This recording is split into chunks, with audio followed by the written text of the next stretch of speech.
Hi, Beacon of Hope. My apologies. We're having some network issues today. Luckily, we're going to continue.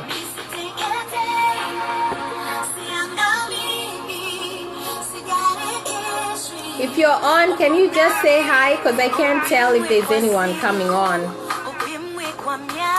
The song is Angel Bernard Sitikete. Sitikete. It's in Swahili. It's saying, I'm not afraid. I do not faint. You are with me. So she has a beautiful voice and I love her music. I don't own the copyright to this song. Nowadays, Facebook is so scary because they shut down your videos if you're playing music that you don't own. When you come, can you just say hi? Beacon of Hope, Beacon of Hope. Hello. Hi, Faith Mwaura.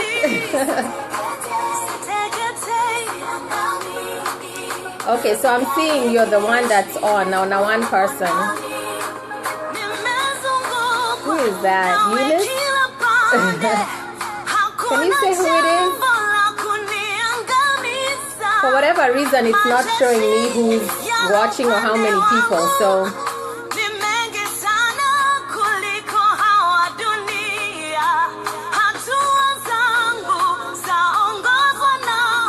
I love Kenyan music, gospel especially. That's my thing. Sitekete by Angel Bernard. Welcome to Beacon of Hope. I know it's late. I wanted to make sure the kids go to bed before I come on here live.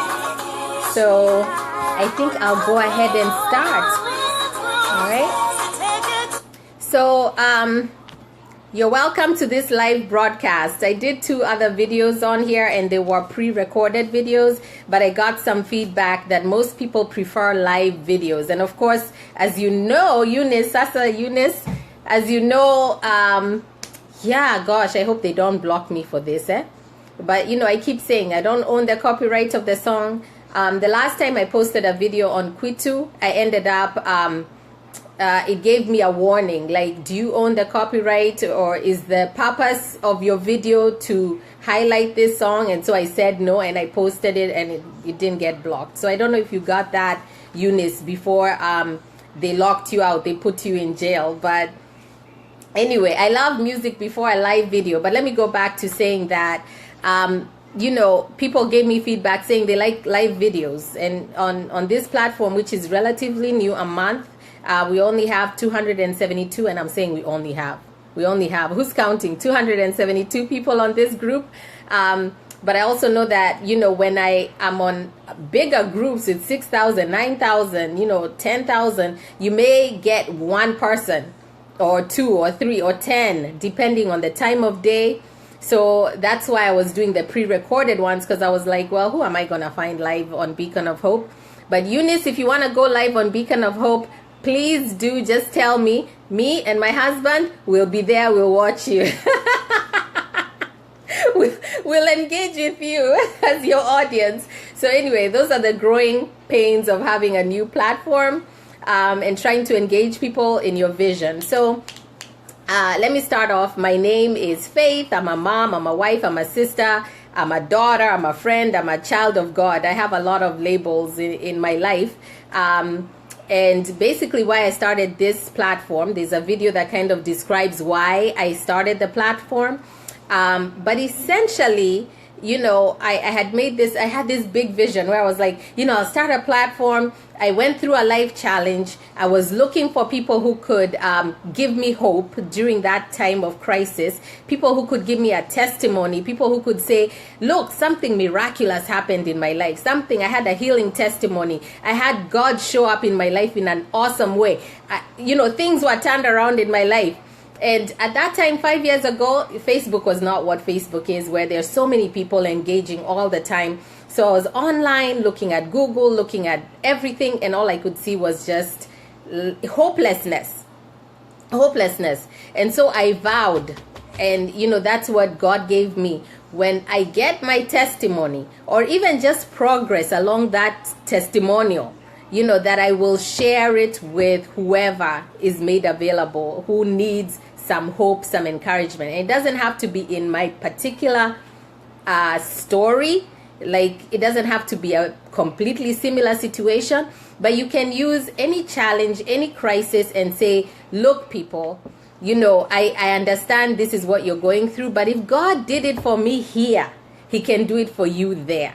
So my vision for this page when I first started, and I'm not pivoting, but I do want to at least understand, I've been coming to that understanding, that light bulb moment where I'm like, people, when they start something, not everyone is willing to share, because they kind of want to understand what is the vision behind this platform, who are the people who reside, what is the spirit here, is it a good positive vibe place where I can be open and vulnerable? Do I know these people enough for me to engage with them? And so since it's a new group, I was stepping out into my freedom. I was like, I'm tired of being in the closet. It's so funny I use that word. I told my husband, I was like, when I got out of the closet on Beacon of Hope, so that was my closet moment. And I felt like, the weight of everything that I had been carrying has just been lifted off. And so now I can live my truth and speak my hope to the masses. So anyway, I digress. But that happened for me. And so I thought, well, everybody else wants to be vulnerable and tell their story and share their testimony and their miracle. But, people take time. So my goal with this Compass series, which is what I'm doing now, is to pretty much say, okay, who am I, Faith? What have I learned in my life experience over 40 years that I can share with you guys in terms of how I have learned to navigate life challenges, how I continue to be a whole person, how I continue to dream and have purpose and plans, and how even though something devastating may be going on in this area of your life, how do you continue to maintain focus on the purpose and plans that God has for you? How do you completely not become stagnant and frozen in time and depressed and in bed and non-functional? We need to continue to know that something bigger is guiding our lives, and that there's hope through God and through others, right? So as a person who's gone through those life experiences, what I'm doing with this Compass series is pretty much educating people on here is how I navigated. I'm not a minister. I'm not, what are the other things? I'm not an expert. I'm an expert really on me. I learn through podcasts. I learn through reading articles. I look at reputable sources and articles about things, and I read up, and that's how I educate myself. And then that knowledge is what I'm transmitting here and on other places where I'm asked to. So, Compass series. Today's strategy that I utilized is, I don't know how to play. That's why I said #fear. Is basically overcoming fear. Recognizing that as a human being, fear is something you experience at one time or another. Fear is something you experience from time to time in the future.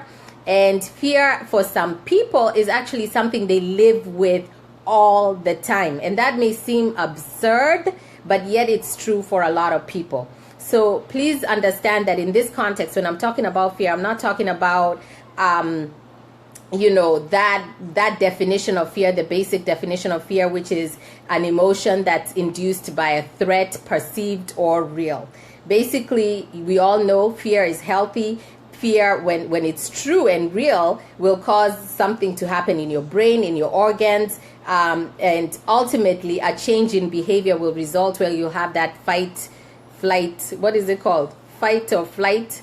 So you're either running away from something, or you're hiding from something, or you're fighting something. And because that's kind of how our bodies are built. And sometimes, you may have that visceral reaction where you're actually paralyzed and you from that traumatic event, but that's part of the processing that our brains have. So that's not really the fear that I'm talking about, which is vital. It's important. I'm talking about the other fears like worry, concern, apprehension, anxiety, nervousness, unease. All those are cousins and brothers of fear, right? So those sometimes are under the surface, and they sometimes creep up, and then they overwhelm your life. They start controlling your life, and then you can't even move. You can't make any decisions. So that's the type of fear I'm talking about. And in this day and age, where you wake up in the morning and you turn on your Facebook, and immediately your news feed is filled with graphic images from across the globe of what happened, the TV, the internet, everything around us is just preaching fear that, war, conflict, persecution, violence, crime, natural disasters, terrorism, economic uncertainty, unemployment, disease, and death. Everything is on your news feed on a day-to-day basis. And then, in addition to that, so I'm saying it's not hard for you to be fearful. So I'm just saying it's normal because of the world we live in. But in addition to that, you have the fear about things in your circle. So your relationship.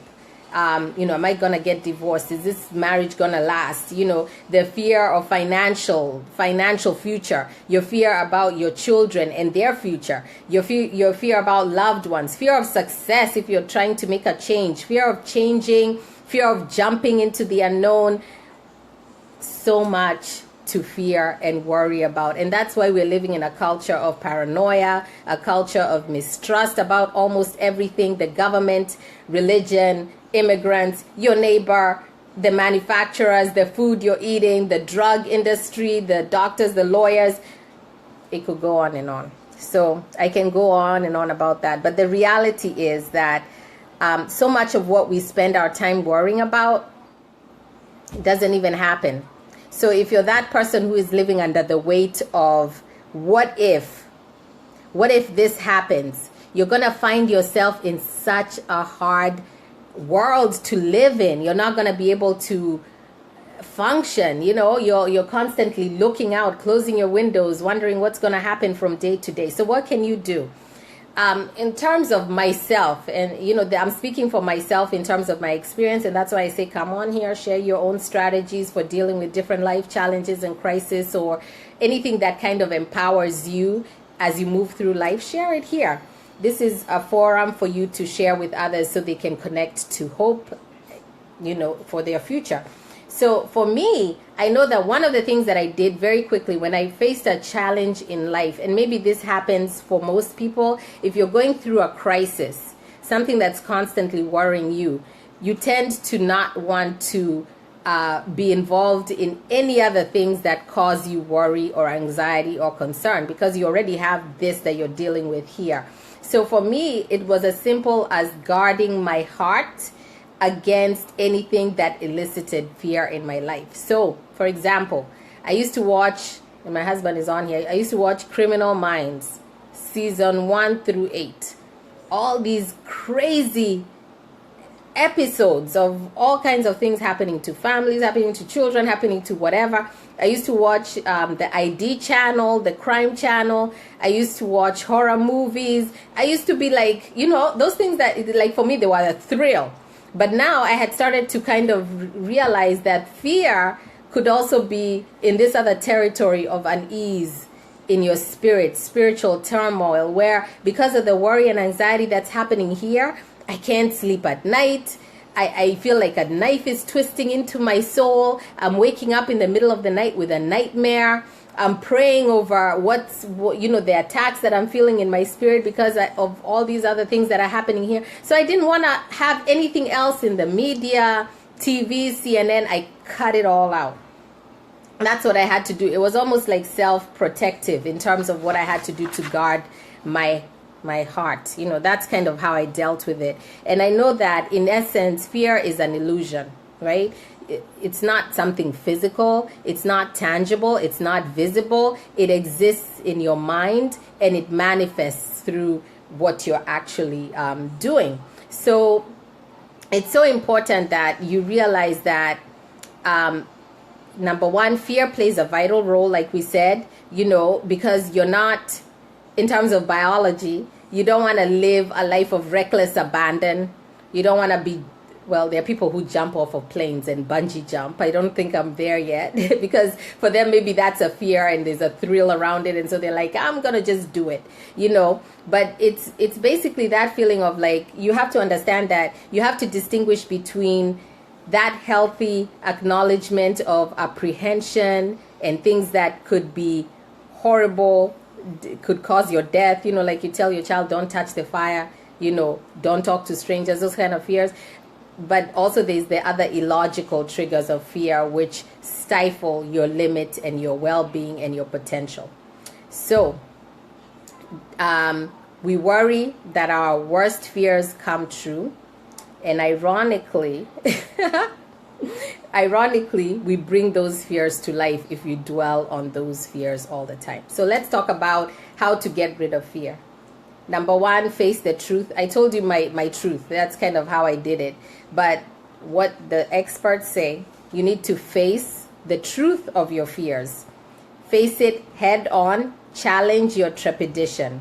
So a lot of people try to get rid of it, suppress it, hide it, deny it, pray over it, affirm it. Then some go into addictive behavior, so then they're not focusing on it because, you have fear, but you also have fear of fear. So you try to kind of, stifle it. But you need to really face the truth in terms of what is it that I'm actually fearing and what are the beliefs around that fear and are they really true? So, for example, do I have a fear example that I can give you? But for example, there are people who desire to go after a dream, a business venture to make some money.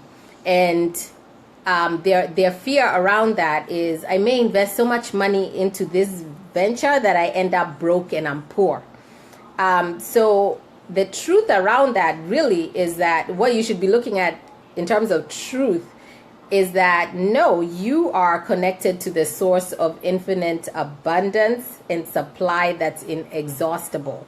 You are a creative force that regardless of how much money you're putting forth in the world, the same way you brought that money into the world, you still have the skill set, the knowledge, the equipment that God gave you in order to carry out that plan and purpose for your life, right? So that's the way you look at your fears, and you start really looking at what are the beliefs. And then you're like, nah, I'm going to go after it because that's not really the truth. The second way to get rid of fear is to try your best. And I know this is a sticky point for people, is to erase negative imprints. So a lot of our fears stem from our own life experiences, negative life experiences. So you witnessed the hardship of your family. You witnessed a divorce of your parents. So now you're afraid of commitment because you're thinking, he may divorce me or whatever. So there are things that happened that through to you or to others around you that now are fears that you carry around in your day-to-day life. So you must remind yourself daily. This is how you remove them, through affirmations or through guided visualizations. That's what it says in the articles, okay? That your past is your past, and whatever happened in your past which makes you afraid today must be dealt with and its mental imprints removed permanently. Essentially, what it's saying is that recognize that those things are in the past. And like with the quotes that have been on this page every day, I've been saying, turn the page, start a new chapter. Do not continue to tell your story, your old story, over and over again, because your life is still being written and you need to live it out, right? I think I had something on this page where I was asking people, would you want to read the next chapter of your life? If someone gave you the book of your life and said, this is this is a book about your entire life, do you want to read it? And I was like, I don't know if I would want to read it. And there were people who were like, well, I would read it so I see what it is that I did wrong or will do wrong and then change the course of my life.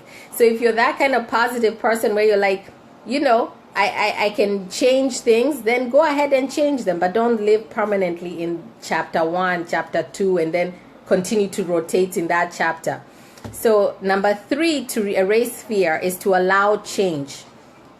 Allow change.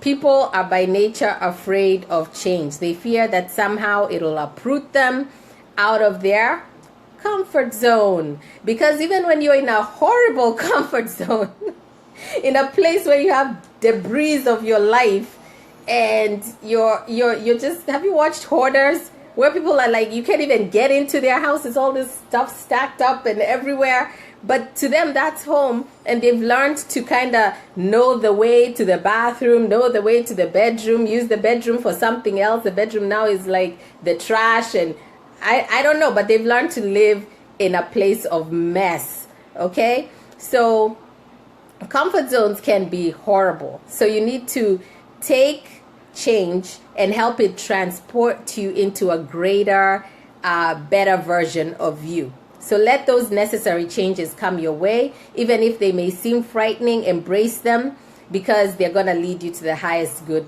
in your life. Okay, number 4 is relax. Relax, as we say in Kenya. So fear can be accumulation of a lot of stress and extended pressure. So having too many responsibilities can lead to results in fear of failure. You have a hectic life. Just learn to relax and meditate to alleviate your anxiety. So you calm down, take a breather, remind yourself that you will be shown how to resolve all things in due time. Number 5, be secure in yourself. Self-esteem is so important. Fear sometimes arises because you do not believe in your own abilities and talents. When you're constantly living in that mindset of, I can't do it, I'm not good enough, I don't have that person's knowledge, I don't have that person's skills, you really narrow down your window of success to a very slim opening, and then you let yourself down. So select a vision for your future and stick to that mental projection of where your future is, and know that you have it in you to bring it into life. So finally, although fear is important, that's all I wanted to say. Oh, I do have a Bible verse or two. But, fear helps us and keeps us safe, right? But, for me, when I was living in a lot of fear and anxiety, it was causing me, like, for real, gray hair and wrinkles. It wasn't doing me any good. You're not doing yourself any favors by living your life in fear. You have to learn how to eradicate that fear. You have to learn how to have courage and strength to step into your fears and eradicate them. So as a Christian, and Beacon of Hope, that, well, let me not say it's not a Christian platform, but it is because I am. But, the strategies I'm employing are personal development, they're lessons learned. So whatever faith you may be, as long as it's something that's positive, as long as it's something that's encouraging people in life, please bring it here. So as a Christian, I lean on the Word of God to give me faith and hope. So I did want to read a couple Bible verses before you all go to bed, just to verses that I bring to my remembrance when I have fear. So around finances and provision, there's a verse that says, do not worry about your life, what you will eat, or about your body, what you will wear. Life is more than food, and the body more than clothes. Consider the ravens. They do not sow or reap. They have no storeroom or barn, yet God feeds them. And how much more valuable are you than those birds? Who of you, by worrying, can add a single hour to his life? Since you cannot do this little thing, why do you? Basically, God is saying, why do you worry? And then for those of you who may be going through a disappointment or a tough situation, the verse to bring into your mind is, so do not fear, for I am with you. Do not be dismayed, for I am your God. I will strengthen you and I will help you. I will uphold you with my righteous hand. That's Isaiah 41:10. When you need peace, the verse is, do not be anxious about anything, but in every situation by prayer and petition with thanksgiving present your requests unto God. And the peace of God, which transcends all understanding, will guard your hearts and your minds in Christ Jesus.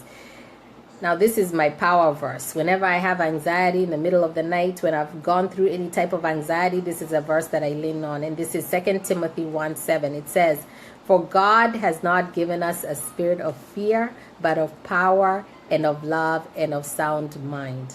And I always say that fear is not of God. So wherever it came from, it needs to go back, right? For those of you who need protection, the verse is, he who dwells in the shelter of the Most High will rest in the shadow of the Almighty. I will say of the Lord, he is my refuge and my fortress, my God in whom I trust. That is Psalm 91, 1 through 16. And lastly, my last verse, especially those of you who feel isolated, who feel they don't have love in their life, they feel separated from people or from God. The verse is, and I am convinced that nothing can ever separate us from God's love. Neither death nor life, neither angels nor demons, neither our fears for today, nor our worries about tomorrow. Not even the powers of hell can separate us from God's love. And that's Romans 8:38. Thank you so much for listening. Eunice, you made it to the end. I love you, girl. And awesome platform as well that you have. Thank you for all the stuff you're doing. And I know I'm talking to you live, but yes, tuko pamoja, you know what I'm talking about. So God bless you all. Bye.